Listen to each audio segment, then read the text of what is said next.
igsuon, kamusta? Okay ra ba? Kung kabalo ra ka nga sala makadaot, di unta mo abot nga ikaw madunot. Sa sakit walay hulong nga imong gikabuot. Tanawa karon ang imong sitwasyon. Igsuon, iyaw kabalaka kay naapay paglaom. Paminawa ang mensahe para sa kagawasan. Gugma kalabaw, bisan ka nakasala.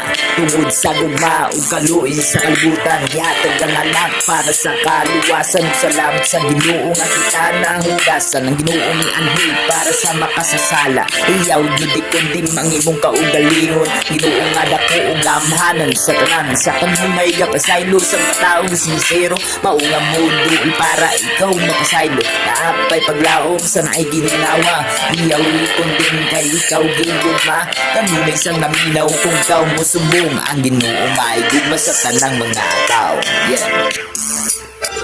Pero igsuon, dili jud magumpiyansa na kita magpadayon sa paghimo sa sala.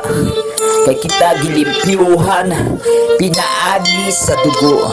Ang Ginoo nga balaan ug nasayod sa tanan. Ginoo nga tinuod nga may gugma sa tanan. Kanunay sa naguban sa mga anak. Kadaklo sa gugma wala jud makalabaw. Kay isara ang tanan nga atong kinahanglan. Isara jud usa ang alpha ug omega. Mga igsuon tuho magpadayon sa pagalagat. Dili jud makawam ang imong binuhatan. Dili sa kalibutan kadaghana ang nadaon. Tungod sa kinabuhi nga wala jud maasayon. Akong ipaabot sa imong kasing-kasing. Ikaw gigugma sa atong Panginoon. Wala siya nagkunding sa imong binuhatan. Pero igsuon ayaw sayang panahon. Ikaw makabaton o paglaong o kausaban. Siya maghahatag og kalinaw sa kinabuhi. Sa kalibutan kadaghan ang biktima. Tungod sa dautan nga na sa kalibutan. Kita wala masay kung kanus mo balik. Kita mag-andam nga kita nagkunita. Kay mo abot ang panahon nga kita ikunding. Kay siya sa ang alpha o omega. Salamat Panginoon sa imong pagkamaayo sa among mga kinabuhi.